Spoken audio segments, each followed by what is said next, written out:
sagalee irbuuti. Kun qophii sagalee irbuuti.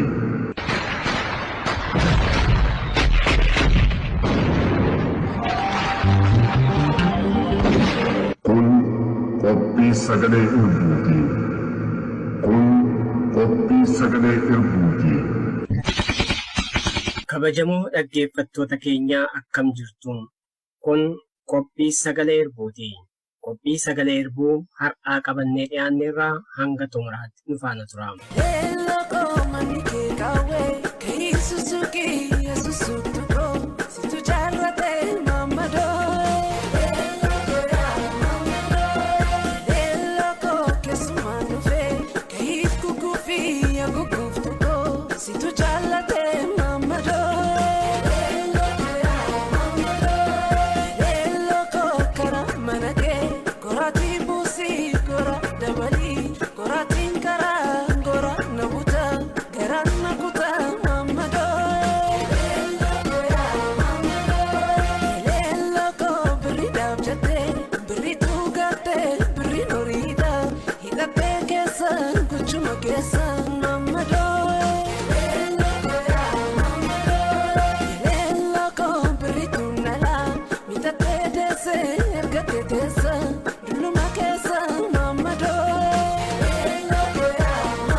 Kabajamoo dhaggeeffattoota keenyaa kaleessarraa kaafnee akkuma isin beeksifnee gaaffii fi deebii ajajoota waraana bilisummaa Oromoo zoonii dhihaa fi zoonii kibbaa kan ta'an Jaal Marroo fi Jaal Gammachuu waliin gaaffii fi deebii gabaabduu gaggeessine qindeeffannee istuudiyoo seennee jirraa. Guutummaan qophii keenyas isuma tahaa itti dhiyaadha.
Egaa lamaan keessanuu ajajoota waraana bilisummaa Oromoo zoonii dhihaa Jaal Marroo, zoonii kibbaa Jaal Gammachuu guddaan isin galateeffadhaa. Gaaffiif deebiin koo hagas maraa yeroo dhiphuu kana keessatti yeroo kan isin jalaa fudhatu miti.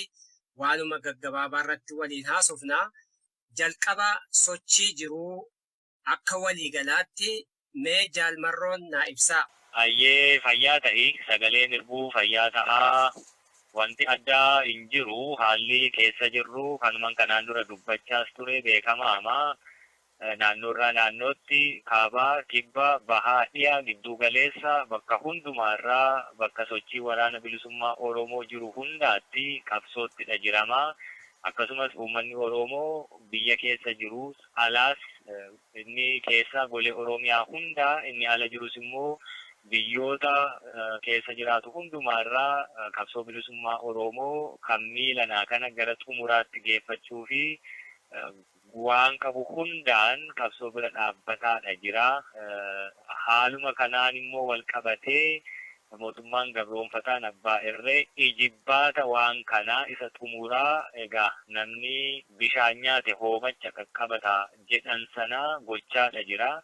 Waraanni bilisummaa Oromoo kana qolachuu qofaa miti gara goolabuutti adeemuutti karoora baafatee socho'uu galmaan gahuutti adeemaa jira. Uummanni Oromoos isa kana keessatti hirmaannaa godhuun qixa waraanaa fi sanaa olillee yoo ta'e malee sanaa gadi miti wareegama ulfaataa kafalaa jira. Akkuma atuu quba qabdu yeroo adda addaa gabaastan hidhaan ajjechaan dararamni hedduun irra gahaa jira. Sanaaf jilbeeffachuu fi duuba ilaaluun sadarkaa irra darbame irra jira. Uummanni Oromoos waraanni bilisummaa Oromoos haalli amma biyya keessa itti jirru kana fakkaata gabaabumatti. Jaalmarroo guddaan si galateeffadhaa. Amma gaaffiin koo inni itti aanu guyyaa waraana bilisummaa Oromoo bara 2020 yeroo amajjii tokko kabajuuf jennetti jala bultii isaarratti gaaffiif deebii ajajoota akkasuma waraana bilisummaa zoonii dhihaa fi kibbaa waliin gaggeesseera. Achirratti dhaamsa dhaammattantu ture. Dhaamsi kun ammoo uummanni Oromoo deeggarsa gama hundaa akka isiniif godhudha. Deeggarsa kanas karaa Woboo Task Force kan jedhamu gargaarsa keessan akka nu geessiftan jettanii gaafattanii turtanii. Dhaamsi keessan kun uummata Oromoo biraa isin ga'uu fi dhiisuu har'a isinirraa dhaggeeffachuu barbaanna. Kanaaf Task Force'n baatilee 3 kanaa uummata Oromoo biraa deeggarsa isiniif taasifame akkasumas Task Force isin dhaabbattan kun hojii akkamii hojjechaa jiru mee lamaan keessanuu dabareedhaan naa deebisa. Ayyaana Woboo irratti jedhame sana akkasuma Task Force'n kan jira eegalee gaaffii sirnafaa irratti barbaadee eegalee eegatti haga ammaatti waraana bilisummaa Oromoodha kennisaa jira. Yeroo haala hamaa rakkoo baay'ee ulfaataa ture gaaffii sirnafaa keessatti tarkaanfii Woboo dandamachiisuudhaaf kanneen dhaabee Task Force Woboodhaa kun hidhamee yeroo sanaa ministeera dhaabbatee eegatti asitti yeroo adda addaatti waan danda'een haga danda'een gargaarsa argamu walitti qabee sirreetti waraanaan dhaqqabsiisaa jira. Haga tokko rakkoo xiqqaalee irraa sharafee akka haala san keessaa dandamanuuf taasise galata guddaa qaba. Task Force'n humna waamicha yeroo birmannaa hadhooftuu barbaanne keessatti uummata Oromoo biyya alaa jiraatu namni akka danda'ee fi karaa isatti fakkaateen waan qabuuni yeroo itti nu bira dhaabbate yeroo hamtuu keessa warra waamicha keenyaa fi owwaannaa jalqabaa taasisedha. Task Force'n kuni humnas dandeettis waa hunda bal'ifatee bakka kabar gochuu danda'u hundumaarra sosso'ee waan silaa waraana bilisummaa Oromoo qaqqabuu malu jedhame uummati kenne dhibbaan dhibbatti osoo irraa hin sharafiini kallattumaan gara waraana bilisummaa Oromootti dhaqqabsiisaa ture, dhaqqabsiisaas jira. Fuuldurattis daran jabaatee itti fufa ka jedhu amantaa irraa qabna. Kanaaf iyyuu waamicha yeroo sana goone humnaa olidha nu owwaate uummanni. Kanaaf galata qaba. Galanni isaa immoo nu biraa miti. Bilisummaa sabni Oromoo dachee Oromiyaa qaanii gabrummaa keessa jiru keessaa baanee arginu walumaanuu yoo abbaan gahee arge yoo hin geenyes ilmaan keenyaaf darbu isa kana galanni warra kana hundaa ammoo fayyaa ta'aa jechuullee nan barbaada carraa kanaan. Jirra Woboon jirra abdiin boruu jirra zooniin lixaa zooniin ba'aa zooniin kaabaa zooniin kibbaa biiftuu gallii jirra Woboon jirra abdiin boruu abdiin biyyaa. Ammas lamaan keessaniifuu gaaffii ani isiniif dhiyeessu gaaffima kanaan dura isinii dhiyeessee ammatti hin dubbannu garuu yoo dubbiin kun hammaatee ifa baasuuf jirraa kan jettan tokko yeroo ammaa immoo haalaan odeeffamaa kan jiru waraanni bilisummaa Oromoo ajajaa ol aanaa qabaayii kan jedhu addatti biyya alaa kanatti ajajaa ol aanaa jettanii kan ijaarrattan jiraayii kan jedhu yeroo isin gaafannee turre ammaaf irra dabarraa namoonni akkasittiin deeman irraan dhaabbadhaa jettaniittu ajajni ol aanaa woboo kan jedhamu jira lamaan keessaniifu. Haalli akkanaa kun egaa waan dhaabbatu miti hin dhaabbatus hanga qabsoon jiru warri qabsoorraan dahatee jireenya dhuunfaa mataa ofii hegeree ofii cubbuu xurii dhiigaa fi lafeerra dhaabbatee jireenya ofii tolfatu inuma jiraata. Ammas irra deebi'ee wanni jechuu barbaadu waraanni bilisummaa Oromoo akkaataa kaleessa dalagamaa ture sanaan dalagaa hin jiru. Adeemsa hojii isaa sirna ittiin waa dalaguu isaa hundumaa jijjiireetu jira. Akkuma kanaan dura hime taaksifoorsii qabnaa. Taaksifooorsiin kun hanga hammatee fi namoota isa jalatti bakka adda addaarraa sossoosuutti jira. Taaksifoorsii kana jalatti kan hin hammatamiin ammoo namoota bakka adda addaarra jiranii ofii quunnamni akkaataatti dalagsiisaa jirrutu jira. Kan kanaan alatti garuu yeroo adda addaa yoo ani ta'e malee ani godhe malee cabeen argamaa nan du'aa warri jedhan jiru. Waggaa 40 hedduu qabsoo gaggeeffame keessatti jireenya dhuunfaa tolfachuun ittiin kan jiraate har'a sanaan alattis hojii biraa namni hin qabne duwwaarraa ka'ee waa hojjetatee of jiraachisuu hin dandeenye ammallee kana dalaguu barbaadu jira. Suni yoomiyyuu hin mijatuu fi hin ta'ulleeti. Isa kana uummanni Oromoo biyya alaa keessa jiru quunnamtii kara waraana bilisummaa Oromoo dubbiin buusii waan adda addaa ijaarmee adda addaa gama waraanaa irraa hin mirkanoofne kamuu fudhatama akka hin qabne quba qabaachuudha qaban namni.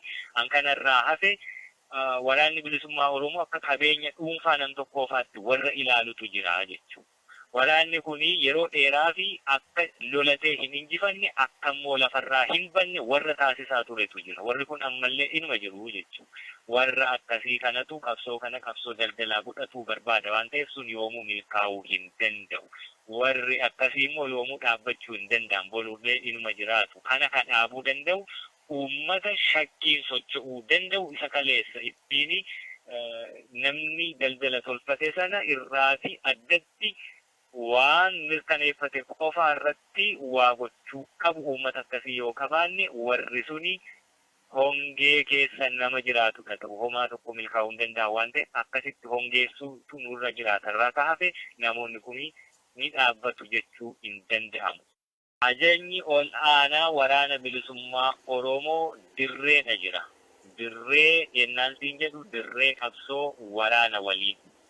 Gama kamiin iyyuu namni oofishaalii waraana bilisummaa Oromoo bakka haa bu'u jedhamee ifatti ibsamee diida jiru tokkoyyuu hin jiru. Haa jiru hojii hojjetaa jiru hojiitti kenname hojjetu quunnamtii keessaa waliin qabnu wal quba qabaanna irraa kaafee ifatti ba'ee ani ajajaa waraana bilisummaa Oromooti jedhu hin qabnus hin jiraatus. Wanti hundumtuu akka kaleessaa miti jijjiirameera inni hin jedhu isa kanaafi. Namoonni immoo garuu hara nagaa gallee qabsoo gaggeessuun hin danda'amu. Umurii keenya qabsoo keessatti immoo gumneerra ammallee immoo daandiin waraanni qabate sirriidha ni hordofna itti amannaa ni gargaarraa jedhan ammoo garuu humna hin qabne dirree hin jiraanne wal quba qabeenyaan hojii hojjennutu jira. Hanga danda'anii fi waan danda'an irratti qabsoo lubbuu itti wareeguuf kennan sana hanga lubbuun keessa jirtu bira dhaabbanna warra jedhetu jira. Isaan kana quba qabeenyaa waliin hojjenna. Hansaan irraa ka hafe wanni tokkolleen akkasitti bakka buufatame eenyuyyuu jechuu diidaanan tokkoyyuu hin qabnu. Ka qabnu ammoo ka ibsamutu hin jiru. Akkasittiin namni yoo quba qabaate bareedaadha. Burjaajiin gama kanaan dhufu oduuma ta'ee haa odeeffamu malee waan waraana bilisummaa Oromoo bakka bu'u miti. Hoogganni dirree jira jechuudha. Hoogganni dirree jiru qaamni asii waliin hariiroo qabnu ammatti hin jiru jechuudha. Dirreetti waan argamuu hin dandeenyeef amma waraanni qaamni hoogganaa olaanaa kan dirreetti hoogganamee jira hoogganaa kennuu jira jechuudha. Qaamonni kaleessa tarkaanfii isinaa bobbooqqatan hooggananii dhaqanii naqaman dirreetti argamu waan dadhabaniif qaama kanammoo akkamitti yeroo ammaa haala kan keessatti waboo jabeessuu danda'an qooda akka isaan kennanis qaama hooggana dhibee jiru kana hinnamanii waan dandeettii isaanii akka raawwatan haala qaamii daldalaa olaanaa waboo dirree jiru waliin quunnamtii akka dubbatan darbuun biraatti. Kanaaf qaamii hooggana biyya alaa waboo hoogganu hin jiru. Fagoodhaa waboo hoogganu hin danda'amtu. Haala jiru hojii guddaan fi rakkoolee jiru qaamuma dirree jiru keessaa waan taateef qaamuma dirree jiru hooggansa kennaa jiraa jechuudha. Qaamni uummati keenyas kan hubate hooggansa dirree akka jirutti waan gochuu qabuu fi dandeettii qabu qixaan waboo bira dhaabbachuudhaaf qaama hooggana dirree jiru kan namuu waliin qindeeffachuu danda'a. Tiraansipoortiin alatti namoonni tokko gargaarsa dhuunfaatti jedhanii sababa adda addaatiif jedhanii ni jiru. Kanaan alatti qaamii hanga ammaatti lafarra kaasee hanga ammaatti qaamuma tiraansipoortii waboo malee kan biyyaa qabee jiru jechuudha. Jeejiidhaaf ofii amanamummaa saba keenyaa dhiigaan baafan raafis kanadha. Jajjabeen waboo jajjabeen waboo dandeettii qabnu ofii amanamummaa saba keenyaa dhiigaan baafan raafis kanadha. Jajjabeen waboo jajjabeen waboo. Guddaan isin galateeffadha lamaan keessanuu. Gaaffiin koo itti aanu deeggarsi karaa maallaqaatii karaa ogummaas ta'uu danda'a. Waboo waliin dhaabbachuun qaamaa qalbiin lubbuu kennuudhaaf kan isin waliin dhaabbatu keessattuu yeroo ammaa qeerroodha. Qeerroo fi qarree akkasumas ummati Oromoo qooda fudhannaansaa maal fakkaata? Qeerroo bilisummaa Oromoodha. Gariin isaa birreetti waboo waliin falmaa godhaa jira. Warreen gadafan ammoo ofii ijaaranii gaaffii kana jabeessuudhaan waboo waliin haala amma uummata keenyarra gahaa jiru kana gaaffiidhaan akkasumatti mootummaa kana humnaan deemu kana fakkii gara galii keenya isa ganamaatitti tarkaanfachiisuudhaaf mootummaa kana bulchisiisne karaa hamaa irra deemaa jiru kan keessaa haasne walandaana dhiibnee furmaata akka godhamu barbaadu. Qaxxaluun ammoo mootummaa afaan qabeetiin deemu kan qaqqabsiisne galii keenya isa ganamaa qaqqabsiisuudhaaf har'a amma jiru kanarratti dirqama badii fi kan jirooti.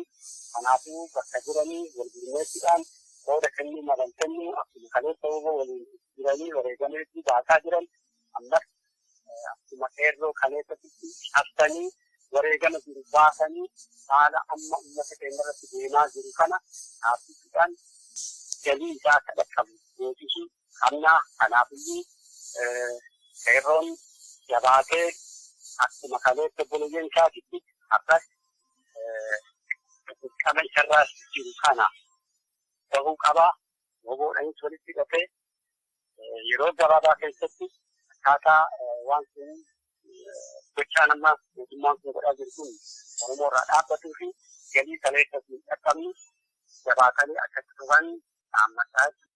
Ayyee dhaloonni har'aa kun egaa waan irraa ibsitu tokko iyyuu hin qabdu. Burjaajiin kanaan jira ture gaabbii hedduu keessa nu galchee sana keessaa namuu bahee kallattii amma qabatee jiru fuulduratti ilaaluu kaayyoo yookaan manii kaleessa qiyyaafatee ture irraa dhaabbatetti adeemuu yerootti jalqabe waan ta'eef qeerroo fi qarreen walumaa galaa deemsa jiruu fi jireenya umurii kamuu keessaa sabni jiru Oromoon daandii qajeelaa qabatee jira waan ta'eef fuuldurri keenyi balaasaa qabaatu abdiin isaa jiraatu hunduu wal takkaa wal faana adeemuutti jira. Isuma kanattis immoo hojjetamuutti ka jiru. Kanarratti Oromoon bakka jiru hundumaarraa gurri isaa waa caqasuudha qaba.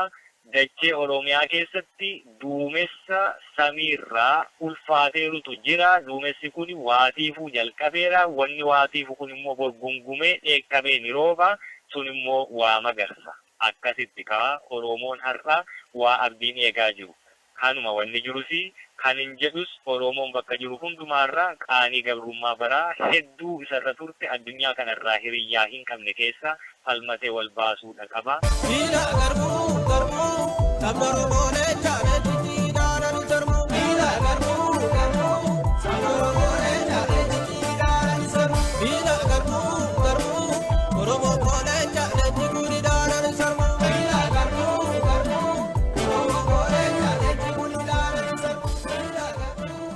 Egaa gaaffiif deebii qophii sagalee irbuurraa isiniif dhiyeessee irra jireessa isaa sochii waraana bilisummaa Oromoo irratti xiyyeeffachuu baatus yeroo adda addaa haalli ibsamaa jiru wal fakkaataa waan ta'eef isarratti xiyyeeffanne burjaajii adda addaa uummata keenya addatti biyya alaatti uumamaa jiru kana dhaabuudhaa fi har'a qophiin keenya irra jireessa isaa irratti fuulleeffatee kan dhiyaate gara fuulduraatti ammoo sochii waraana bilisummaa Oromoo viidiyoodhaan deeggaramuu fi akkasumas gaaffii fi deebii adda addaa haga miseensa waraana bilisummaa Oromootti kan isiniif dhiyeessinu ta'a. Dhumarratti kan jennu ajajoonni waraana bilisummaa Oromoo Jaal Marroo zoonii dhihaarraa, Jaal Gammachuu zoonii kibbaarraa gaaffiif deebii waliin gaggeessine xumuruudhaaf dhaamsa qaban akka dhiyeeffataniif carraan isaaniif kenna. Egaa paaspoortii hojii kaleessa ba'e jalqabaa guddaadha. Ammas jabaatee itti fufuu qaba.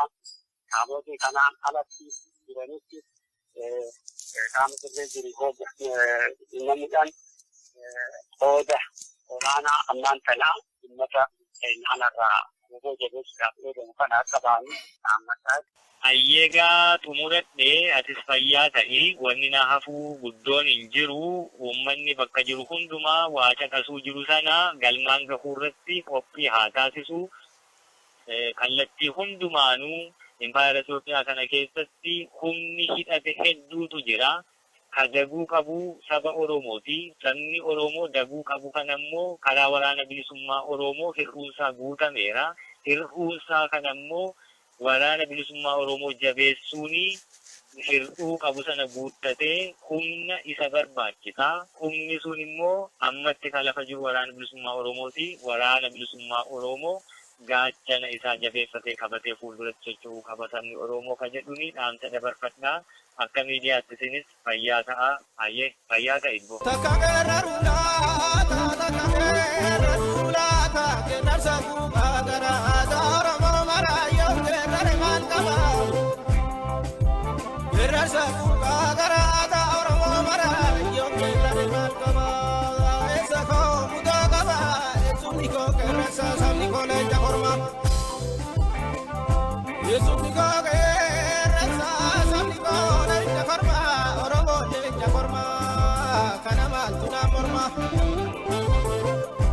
Ajajoota waraana bilisummaa Oromoo zoonii dhihaa Jaal Marroo, zoonii kibbaa Jaal Gammachuu maqaa dhaggeeffattoota keenyaan guddaan galateeffadhaa. Barri kun bara injifannoo isiniif haa ta'u jennaa. Nutis akka miidiyaatti addatti warri ala jirru kun haga dandeenyetti sochii waraana bilisummaa Oromoo gurra uummataaf addunyaadhaan gahuudhaaf yeroo kamirreeyyuu caalaa qophiitti jirra. Egaa dhaggeeffattoota keenya walumaa galatti qophiin sagalee irbuu har'aaf qindeeffanne kanuma haga xumuraatti nu faana turuu keessaniif isin galateeffannaa. Kun qophii sagalee irbuuti. Waboon gaachana uummata Oromooti. Waboon gaachana Oromooti. Oromoo leeytaa kormaa kanamaa tunaa mormaa gaatuutaa mataa diimaa warri keenya qotanii warra qotetu beeka. Taguutaa mataa diimaa warri keenya qotanii.